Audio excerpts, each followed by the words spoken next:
ನಡಿ, ಈಗ ಶುರು ಮಾಡೋಣ. ಕೇಸರಿಯಿಂದ ಮನೋಲ್ಲಾಸ ಮನಸ್ಸು ಮತ್ತೇರಿ ಕುಣಿದಾಡಿದೆ ನೋಡು, ಮನಸ್ಸು ಮತ್ತೇರಿ ಕುಣಿದಾಡಿದೆ ನೋಡು.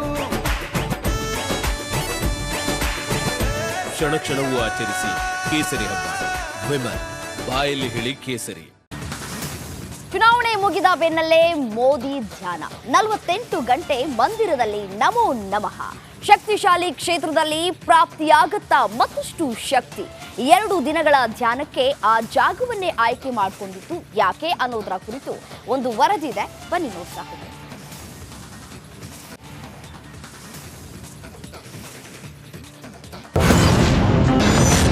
ಮತದಾನದಂದೇ ಮೋದಿ ಕನ್ಯಾಕುಮಾರಿಯಲ್ಲಿ ಧ್ಯಾನ. ವಿವೇಕಾನಂದ ರಾಕ್ ಸ್ಮಾರಕದಲ್ಲಿ ಪ್ರಧಾನಿ ಸ್ಮರಣೆ. ದೇಶಾದ್ಯಂತ ಮಹಾ ಮತದಾನ ಜೋರಾಗಿ ನಡೀತಾ ಇದೆ. ಈಗಾಗಲೇ 6 ಹಂತದ ಚುನಾವಣೆ ಮುಗಿದಿದ್ದು ಇನ್ನೊಂದು ಹಂತದ ಮತದಾನವಷ್ಟೇ ಬಾಕಿ ಇದೆ. ಜೂನ್ 1ರಂದು ಕೊನೆಯ ಹಂತದ ಚುನಾವಣೆ ನಡೆಯಲಿದೆ. ಇದಾದ ಬಳಿಕ ಜೂನ್ 4ರಂದು ಚುನಾವಣಾ ಫಲಿತಾಂಶ ಹೊರಬೀಳಲಿದೆ. ಅಂತಿಮ ಹಂತದ ಮತದಾನಕ್ಕೂ ಮುನ್ನ ಪ್ರಧಾನಿ ಮೋದಿ ತಮಿಳುನಾಡು ಪ್ರವಾಸವನ್ನ ಕೈಗೊಳ್ಳಲಿದ್ದಾರೆ. 2 ದಿನದ ಪ್ರವಾಸದಲ್ಲಿ ವಿವೇಕಾನಂದ ರಾಕ್ ಸ್ಮಾರಕದಲ್ಲಿ ಧ್ಯಾನವನ್ನ ಮಾಡಲಿದ್ದಾರೆ. ಸ್ವಾಮಿ ವಿವೇಕಾನಂದರು ಧ್ಯಾನ ಮಾಡಿದ ಸ್ಥಳದಲ್ಲಿಯೇ ಮೋದಿ 2 ದಿನ ಧ್ಯಾನ ಮಾಡ್ತಿರೋದು ವಿಶೇಷವಾಗಿದೆ. 2 ದಿನ ಧ್ಯಾನದಲ್ಲಿರಲಿರುವ ಪ್ರಧಾನಿ ಮೋದಿ ಜೂನ್ 1ರಂದು ಕೊನೆಯ ಹಂತದ ಚುನಾವಣೆ ನಡೆಯಲಿದೆ. ಪ್ರಧಾನಿ ಮೋದಿ ಪ್ರತಿನಿಧಿಸುವ ವಾರಣಾಸಿ ಕ್ಷೇತ್ರದಲ್ಲೂ ಅಂದೇ ಮತದಾನ ಇರಲಿದೆ. ತಮ್ಮ ಕ್ಷೇತ್ರದಲ್ಲಿ ಮತದಾನ ನಡೆಯುವ ವೇಳೆ ಮೋದಿ ಕನ್ಯಾಕುಮಾರಿಯಲ್ಲಿ ಧ್ಯಾನವನ್ನ ಮಾಡಲಿದ್ದಾರೆ.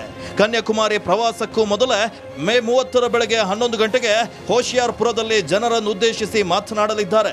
ಬಳಿಕ ತಮಿಳುನಾಡಿಗೆ ತೆರಳಿ ಅಲ್ಲಿ ರಾತ್ರಿ ವಿಶ್ರಾಂತಿಯನ್ನ ಪಡೆಯಲಿದ್ದಾರೆ. 2019ರ ಲೋಕಸಭಾ ಚುನಾವಣೆಯ ಕೊನೆಯ ಹಂತದ ಮತದಾನದ ವೇಳೆ ಪ್ರಧಾನಿ ಮೋದಿ ಕೇದಾರ್ನಾಥಕ್ಕೆ ತೆರಳಿದ್ರು. ಆ ವೇಳೆ ರುದ್ರ ಗುಹೆಯಲ್ಲಿ ಧ್ಯಾನವನ್ನ ಮಾಡಿದ್ರು. ಇನ್ನು 2014ರಲ್ಲಿ ಶಿವಾಜಿಯ ಪ್ರತಾಪಗಢಕ್ಕೆ ಭೇಟಿ ನೀಡಿದ್ರು. ಈ ಬಾರಿ ವಿವೇಕಾನಂದ ರಾಕ್ ಸ್ಮಾರಕದಲ್ಲಿ ಧ್ಯಾನ ಮಾಡಲಿರೋದು ವಿಶೇಷವಾಗಿದೆ.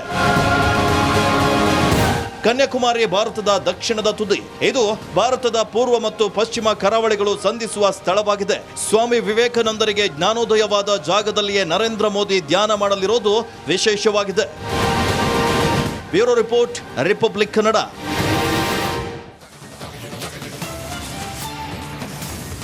ಇಡೀ ದೇಶಕ್ಕೆ ಅನ್ನ ಹಾಕೋ ರೈತನಿಗೆ ನಕಲಿ ಬೀಜಗಳನ್ನ ಕೊಟ್ಟು ವರ್ಷದ ಬೆಳೆಯುವಂತಹ ನಿರೀಕ್ಷೆಯನ್ನ ಹುಸಿ ಮಾಡೋದಕ್ಕೆ ಹೊರಟಿರುವವರ ವಿರುದ್ಧ ಇದೀಗ ಅನ್ನದಾತರು ಹೋರಾಟಕ್ಕೆ ಇಳಿದಿದ್ದಾರೆ. ಎಲ್ಲಿ ಅಂತೀರಾ? ಆ ಕುರಿತ ಒಂದು ವರದಿ ಇದೆ, ಬನ್ನಿ ನೋಡ್ತಾ ಹೋಗೋಣ.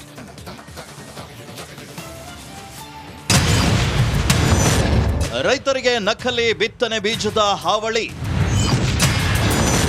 ಅಧಿಕಾರಿಗಳ ವಿರುದ್ಧ ಅನ್ನದಾತರ ಆಕ್ರೋಶ. ರಾಜ್ಯದಲ್ಲಿ ಮುಂಗಾರು ಆರಂಭವಾಗಿದೆ. ರೈತರು ಭೂಮಿಯನ್ನ ಹದ ಮಾಡಿಕೊಂಡು ಬಿತ್ತನೆ ಮಾಡಲು ಮುಂದಾಗಿದ್ದಾರೆ. ಆದ್ರೀಗ ಬಿತ್ತನೆ ಮಾಡೋಕೆ ರೈತರು ಭಯ ಪಡುವಂತಾಗಿದೆ. ಈ ಮಧ್ಯೆ ನಕಲಿ ಬೀಜ ಹಾಗೂ ಗೊಬ್ಬರ ಕೊಟ್ಟು ರೈತರಿಗೆ ಮೋಸ ಮಾಡಿದ್ದಾರೆ.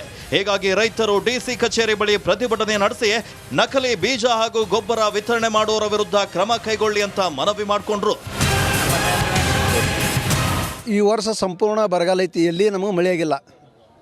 ಈ ಸಂದರ್ಭದಲ್ಲಿ ಮತ್ತು ನಮಗೆ ಬೀಜ ಈಗ ಮಳೆಗಾಲ ಸ್ಟಾರ್ಟ್ ಆಗ್ತೈತಿ. ಈ ಸಂದರ್ಭದಲ್ಲಿ ಈಗ ಸರ್ಕಾರದವರು 65% ಮತ್ತು ಬೀಜದ ರೇಟ್ ಜಂಪ್ ಮಾಡ್ಯಾರ ಅನ್ನೋದು ನಮಗೆ ಮಾಹಿತಿ ಬಂದೈತಿ. ಈ ಸಂದರ್ಭದಲ್ಲಿ ರೈತರಿಗೆ ಈ ಬರಗಾಲದಿಂದ ತತ್ತರಿಸೇವಿ, ಅದರ ಜೊತೆಯಲ್ಲಿ ಮತ್ತು ಬೀಜದ ರೇಟ್ ಜಂಪ್ ಅಂದಾಗ ರೈತರ ಸಂಪೂರ್ಣ ಕುಗ್ಗಿ ಹೋಗ್ತಾನೆ. ರೈತರಿಗೆ ದೊಡ್ಡ ಸಮಸ್ಯೆ ಇದು. ಅದಕ್ಕೆ ನಾವೇನೈತೀವಿ, ಈ 2 ನಂಬರ್ ಮಾರುವಂಥ ಬೀಜಗಳು ತಡಿಬೇಕು ಮತ್ತು ಅದರ ಜೊತೆಯಲ್ಲಿ ಈ ಜಿಲ್ಲಾಡಳಿತ ಮತ್ತು ಕೃಷಿ ಇಲಾಖೆದವರನ್ನು ಇದ್ರ ಸಂಪೂರ್ಣ ನಿಗಾ ವಹಿಸಿ ಸೂಕ್ತ ಕ್ರಮ ತಗೋಬೇಕಂತೇಳಿ ನಾವು ಅವ್ರಿಗೆ ಆಗ್ರಹಿಸ್ತಾ ಇದ್ದೀವಿ. ಇನ್ನು ನಿಗದಿತ ಬೆಲೆಕ್ಕಿಂತ ದುಪ್ಪಟ್ಟು ಹಣಕ್ಕೆ ಬೀಜ ಹಾಗೂ ಗೊಬ್ಬರವನ್ನ ಮಾರಾಟ ಮಾಡ್ತಿದ್ದಾರೆ. ಕೆಲ ಲೈಸೆನ್ಸ್ ಪಡೆದಿರುವ ಬೀಜ ಗೊಬ್ಬರ ವ್ಯಾಪಾರಸ್ಥರು ಮನಬಂದಂತೆ ಬೀಜ ಗೊಬ್ಬರ ಮಾರ್ತಿದ್ದಾರಂತೆ. ಪ್ರಸ್ತುತ ದಿನಮಾನಗಳಲ್ಲಿ ಏನಾಗೈತಪ್ಪ ಅಂತಂದ್ರೆ ರಾಜ್ಯ ಸರ್ಕಾರ ಈ ಎಲ್ಲ ಬಿತ್ತನೆ ಬೀಜಗಳಲ್ಲಿ 60% ಹೆಚ್ಚಿನ ದರ ನಿಗದಿಪಡಿಸಿ ಅಧಿಕೃತ ಆದೇಶ ಹೊರಡಿಸೈತಿ. ಇದರಿಂದಾಗಿ ನಮ್ಮ ಎಲ್ಲ ರೈತರು ತುಂಬ ಒಂದು ಚಿಂತೆ ಮಾಡುವಂಥ ಒಂದು ಸಂದರ್ಭ. ಯಾಕಪ್ಪ ಅಂತಂದ್ರೆ ಕಳೆದ ಬಾರಿಯ ಮುಂಗಾರು ಹಾಗೂ ಹಿಂಗಾರು ಸಂಪೂರ್ಣ ಕೈಕೊಟ್ಟಿರೋದ್ರಿಂದ ಮೊದಲೇ ದಿಕ್ಕು ಕಾಣದಂತಾಗಿರುವಂಥ ನಮ್ಮ ರೈತರಿಗೆ ಈ ದರ ಹೆಚ್ಚಿನ ಒಂದು ಕಡೆ ಆದರೆ ಈಗಾಗಲೇ ನಕಲಿ ಬೀಜ, ನಕಲಿ ಗೊಬ್ಬರ, ನಕಲಿ ಕೀಟನಾಶಕಗಳ ಹಾವಳಿ ಕೂಡ ನಮ್ಮ ಜಿಲ್ಲೆಯಲ್ಲಿ ಎಗ್ಗಿಲ್ಲದೆ ನಡೀತಾ ಇದೆ. ಒಟ್ಟಿನಲ್ಲಿ ಅನಧಿಕೃತ ಬೀಜ ಗೊಬ್ಬರ ಕಡಿಮೆ ಬೆಲೆಗೆ ಮಾರಾಟ ಮಾಡೋರು ಒಂದ್ ಕಡೆಗಾದ್ರೆ ಮತ್ತೊಂದ್ ಕಡೆ ಅಧಿಕೃತವಾಗಿ ಬೀಜ ಗೊಬ್ಬರವನ್ನ ದುಪ್ಪಟ್ಟು ಹಣಕ್ಕೆ ಮಾರಾಟವನ್ನ ಮಾಡ್ತಾ ಇದ್ದಾರೆ. ಎಂಥ ಮೋಸಗಳಿಂದ ರೈತರನ್ನ ಜಿಲ್ಲಾಡಳಿತ ಪಾರ್ ಮಾಡುತ್ತಾ ಅಂತ ಕಾದ್ ನೋಡಬೇಕಿದೆ. ಅರುಣ್, ರಿಪಬ್ಲಿಕ್ ಕನ್ನಡ, ವಿಜಯಪುರ.